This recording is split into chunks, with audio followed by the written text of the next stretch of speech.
Hello, you guys. Welcome back to another lesson one.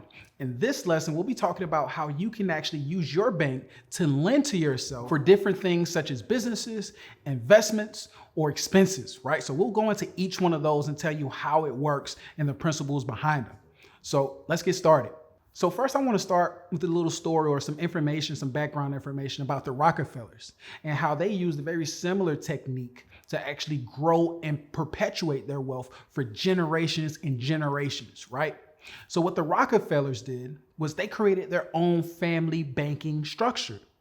With that banking structure, they were able to capture the interest that banks would have normally captured from lending to them. They were able to capture that and retain that in their own family bank because they actually lent money to themselves. So what does that look like in practice?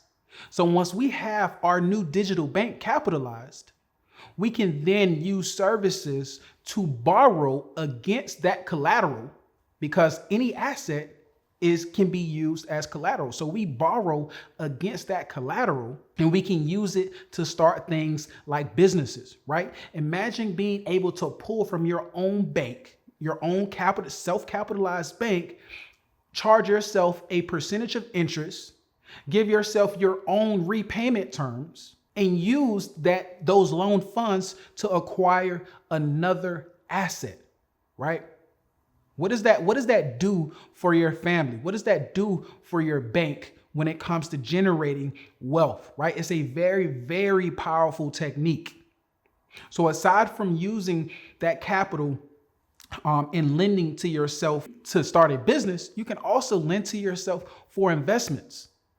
I know some people inside of crypto, they have a technique or they have a strategy whereas they'll have some Bitcoin, they'll borrow against that Bitcoin if they think that Bitcoin will continue to increase in value, right? And they'll take those borrowed funds and they'll actually invest in altcoins because altcoins will have a much higher growth rate than Bitcoin, right? So they'll take those borrowed funds and then they'll take the proceeds from altcoins and they'll dump it into Bitcoin so that they have more Bitcoin circulating in their new digital bank. Another way that we can use lending to our benefit is if we have an emergency expense. If we have some type of emergency that happens in our family or our lives or our business or whatever, right? Instead of selling an asset or instead of going to borrow funds or instead of liquidating our savings accounts that's full of dollars that, we won't get back, right? We can borrow against our new digital asset. We can borrow against that asset to cover any type of emergency expense. Right? In this way, once again, if we choose to charge ourselves interest, we can attach that interest to that loan to ourselves.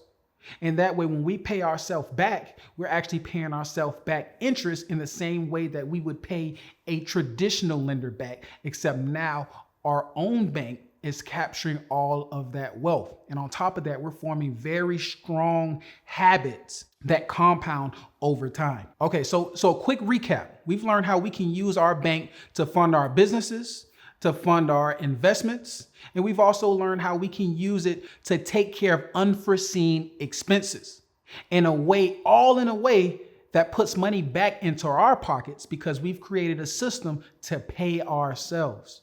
We're paying ourselves interest, and that's very, very powerful. So with that being said, we'll go into the next video and I'll teach you more about how to use this new powerful digital banking structure that I'm teaching you how to create. Until next time, I'll see you in the next lesson.